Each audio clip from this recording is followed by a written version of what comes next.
What's shakin', art fiends? Welcome back to the channel. I'm back at it again with the third week of Mermay. I gave the whole spiel in the last two videos, so I don't want to waste a lot of time explaining everything. The basics is I'm drawing a mermaid for every day of May for a challenge known as Mermay. Every drawing is based on a prompt, and every mermaid is based on an existing fish. If you're interested in more, please watch parts 1 and 2 of this series. I'll link them in the card above. If not, let's just go right into the next 8 mermaids. Heading right into day 17, the prompt was crustacean. So for this, I started with the animal first. Obviously, I had to go with one that fit the prompt, so I decided to use a crab. This is the first mermaid that doesn't have a fish tail. I went with the idea of a kind of centaur-like design, where instead of a horse body, it's a crab body. The shell of a crab is also perfect for an armored look. Since I focus on the body shape first, the idea for the rest of this scene came as I went. I ended up with her looking up at the surface with a light shining down on her. I placed her with one arm up so you could really see her pincers, and this also made a good pose for someone who is curious. The armor was then built based off of the look of a crab shell. It kind of turned into an armored dress look. For colors, I decided to go with a more bright orange crab. I thought these colors would help her stand out more from the ground than if I went with a more brown colored crab. I differentiated parts on the armor with various shades of this orange. I played around with the lighting coming from the water's surface and gave the character a soft glow where the light was. Okay, here's the crustacean.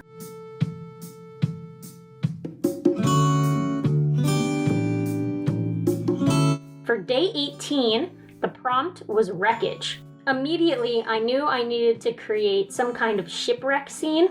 My thumbnail had the ship take up a majority of the canvas. Of course, I had to include a mermaid since that's the entire point of this challenge, so I thought putting one inside the wreckage of the ship would be a great idea. She's very small in the entirety of the scene, but it emphasizes the ominous tone I wanted to portray. You definitely don't want to approach this mermaid. I wanted to use a shark as the animal to base this design off of. They are commonly used in the media as something to fear when diving into a shipwreck. I went with a sand tiger shark specifically, since they are commonly found in this kind of area. To connect her with the ship even more, I wrapped the tattered cloth of a sail around her as if she got tangled in it and just kind of accepted that it was on her. The ship I detailed to look battered and covered in moss and grime. This is an old ship that has been there for a long time. I also put a stereotypical looking mermaid as the figurehead on this ship to further connect it to the mermaid living inside of it. Colors for this were fun. The shark girl was given the basic colors of the animal she's based on. The ship I gave this muted green-blue color to show its decay. I also separated all of the moss from the main ship's color. The lighting is where I really played up this scene. I made the shadow layers a very dark opacity to show the dark mood I was setting. A majority of this scene was in shadow and hard to make out on purpose. The sand on the ground blends in with the sea as it fades into the distance, making it hard to make out where the line between them is. The mermaid was given a second pass of shadow to make her look as if she is peeking out from underneath the ship. Alright, that's the shipwreck.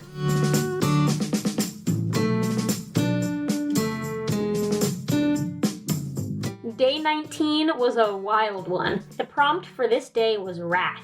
I decided to show a mid-fight scene where a mermaid is attacking someone else. I decided that it would be a diver who disturbed her and she is not having it. I stretched the canvas on this one so I could fit more of the bodies in this shot. I was planning on zooming into the characters, so I wanted a crop that would let me do this but still include a lot of the design. After roughing out the poses, I decided the mermaid would be based off of an electric eel. I loved the idea of this mermaid who was ferocious and attacked using electricity her body produced. Eels can also be pretty terrifying animals. The human came first, using a reference of a scuba diver to get the outfit down. You'll see I moved his legs around a lot since I am never satisfied with the angle they're placed at. This was not an easy pose to try and do without a reference, so it was a lot of trial and error. For the mermaid, I wanted to give her sharp angles and a very smooth, simply colored body.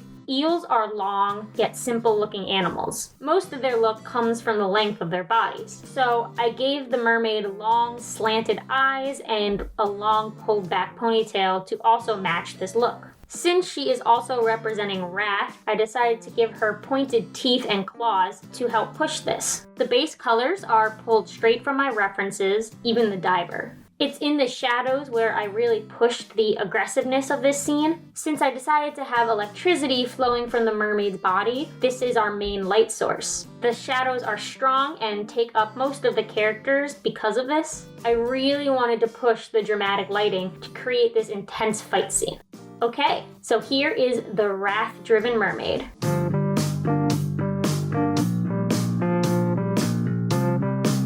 So in this one, I kind of accidentally started to get really into some lore. The prompt for day 20 was ancestor. I didn't want to do what I did for deity again and have some ancestral carvings. Instead, I thought of this more as a lineage. My idea was that of a young mermaid who stops to look at the portrait of their ancestor hanging on the wall of the castle they live in.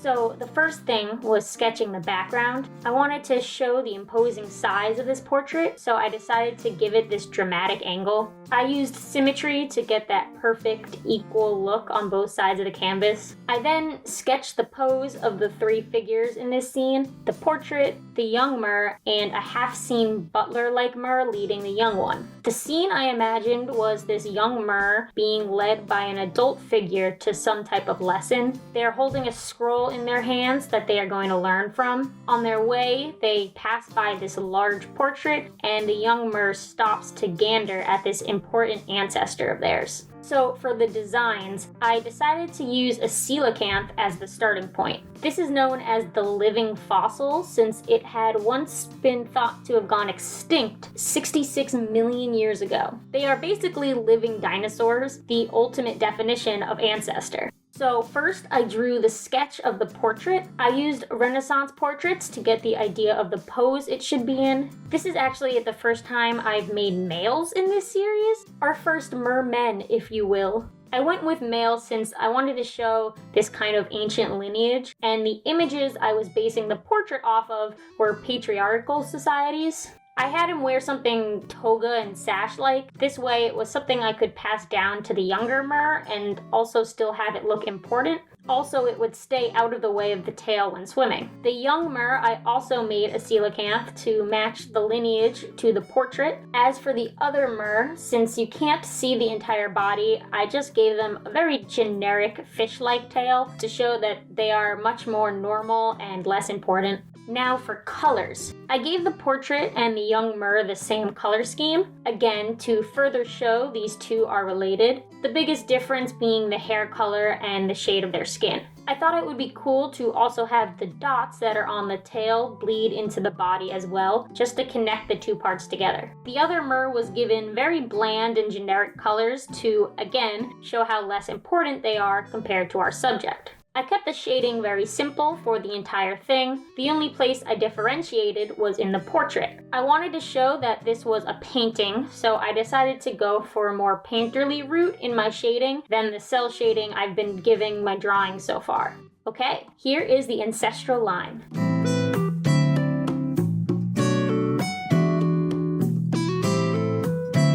Oh boy. Day 21 had the prompt futuristic. I will tell you now, this is my favorite one I've made. I think I've fallen in love with this character design and the world I imagined around them. Before giving too much away, let's talk about it. So in the last video, I did the prompt alien, and I didn't want to do the exact same thing I did there, using something I had already created as the starting point. To make sure I went in a completely different route, I started from scratch on this. When thinking of futuristic, I first thought of of technology. So I figured this mermaid could have a whole lot of technology around them. This then took my mind to the idea of a futuristic hacker. So my thumbnail has the mermaid sitting on a chair surrounded by holographic screens and computers. The mermaid herself, I wanted to just be chilling on this chair. I imagined her to be super nonchalant since she knows she's an expert hacker. She's kind of childlike and doesn't take things seriously, but gets the job done every time. I thought it would be funny to have her eating some generic bag of chips that she's trying to throw and catch in her mouth. I decided to base her off of a stingray. In my search, I came to discover that stingrays are very spaceship looking. Their body shape is perfect for a starting point for a futuristic looking ship. I thought this would be great for this hacker mermaid I was creating. So to start the design, I gave her big goggles to emphasize her smarts and also give her a big fish eye look. Her hair fans out like the wings on the stingray. She has a headset that she communicates through. When I got to the tail, this is when I got a little wild. I decided I needed more to really push this futuristic theme. I turned her tail into metal, making this into a cyborg mermaid. So now the chip thing can make more sense since she is living above water. She is more like a human who lost her legs and decided to make herself a robot fishtail. It has a rocket on the bottom to keep her afloat and can probably transform into other things like weapons or tools. So with this in mind, I gave her a turtleneck tank top to up that scientist look. She also has metal wings like the stingray that attach her arms to her torso, further helping her when she flies around. I also made her bracelets metal as a kind of connecting gauntlet. Now for colors, the grays of a stingray worked perfectly. Since she is covered in metal, I knew that had to be a silvery color. I then used the deeper colors of the stingray to fill out her shirt and hair. Since she was originally human, I gave her a human skin tone. For the background, I went with grays and purples throughout. The grays are for the metal of the appliances. The purple is because the color purple has always been associated with the future to me. I don't know if this is a personal thing, but something about the color makes me think of a high-tech futuristic society. I really like this. I think I came up with something great here. I may end up using this character for something in the future. She really resonates with me. Well, that is the futuristic mermaid.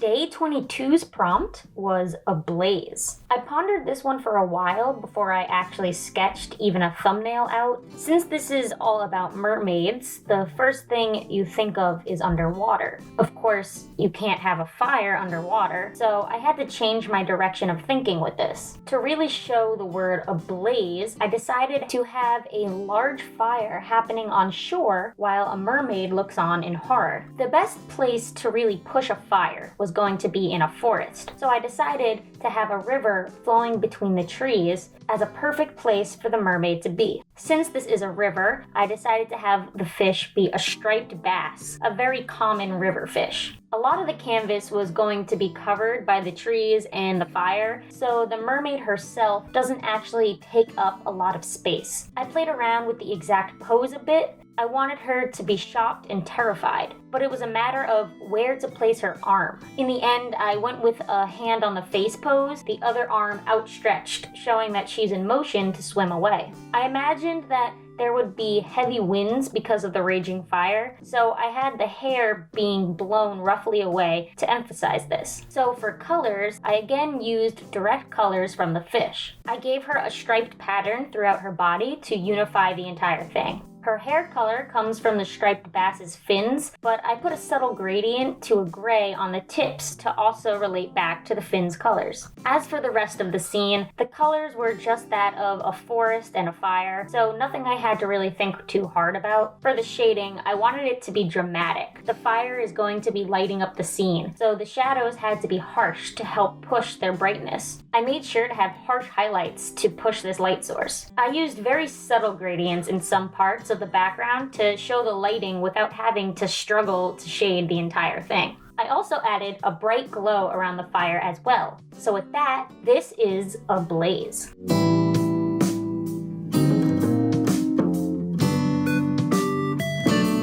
For day 23, The prompt was siren. Sirens are a well-known subsection of the mermaid lore. They are beautiful half-fish women who would sing songs to lure sailors into the water and to their deaths. I went through a few thumbnails in this one. I wasn't sure how much of the luring sailors to their death thing I wanted to show, if at all. I contemplated just showing a singing mermaid. In the end, I went for a kind of modern siren. I have her placed close to the viewer, singing her song just offshore at night, while an unsuspecting male walks towards her from the pier, right towards the water. I had a hard time thinking of an animal for this mermaid at first. I ended up going with a very generic dolphin. Since the sounds they make are kind of musical, I made sure to add a trail of music notes from the mermaid to the human, indicating that her music is leading him towards her. For colors, I wanted to make her a more generic mermaid. This meant giving her a human hair and skin color. I did keep her fish parts the color of the dolphin, however. To make her just a little bit fantastical, I did give her hair a little gradient to a more gray color. For everything else in the scene, I just went off my instincts as to what the colors for this place would be. It's filled with rocks and buildings, so it wasn't too hard to figure out what colors worked. The human is also just some generic colors I thought of that wouldn't distract too much from the mermaid. For the lighting, I wanted this scene to take place at night. This is why only a single human is out on the streets at this time. He was just in the wrong place at the wrong time. So I did my usual shading, but emphasized that this was moonlight and kept it darker and let the shadows fill more of the image. And that was that. This is the siren.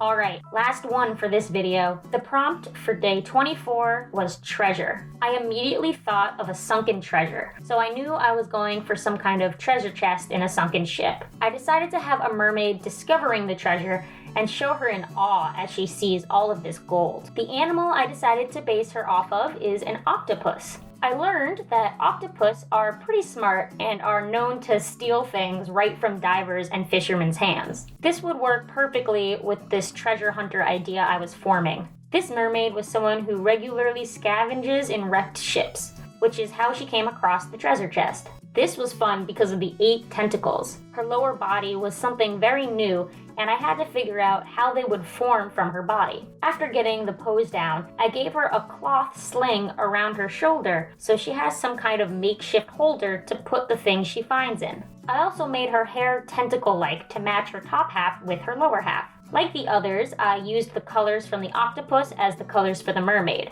The rest of the image was very brown to show that this was the inside of a ship. I also added gold accents to the chest as well as the gold inside of the chest. The lighting was similar to that of the eel, but not as dark. I wanted to have the main light be coming from inside the chest, so a yellow glow would form on the things around it. So when shading, I formed the shadows with this in mind. When the base shading was done, I added another layer of the yellow glow. I then created a yellow beam of color coming from out of the chest and overlaid that over everything in the image. The lighting turned out great, really emphasizing the wonder that is inside this treasure chest.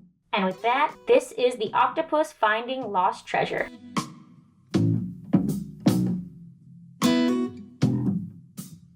Wowee, another 8 mermaids done. We're in the final stretch now, folks. The last video of this series will be coming out next week. By the time it's posted, it will be June, and I will have posted all 31 mermaids on my Instagram and my Twitter. So if you want to see all of these designs before next week, be sure to follow me there. I also want to give a quick thank you to everyone out there. I hit 3K subs by the time this is posted, and I'm just happy that so many people are enjoying my videos. I started ramping up production because of the quarantine, and I never could have expected the amount of people who would take a liking to my work. So truly, thank you for watching, and thank you for all of the nice comments, as well as all the great critique comments I get. I love me a good critique. On the topic of critique, I am currently putting together a new video series where I critique your character designs. I've been taking submissions for a while now, but I'm hoping to make this more than one video, so I am always looking for new submissions.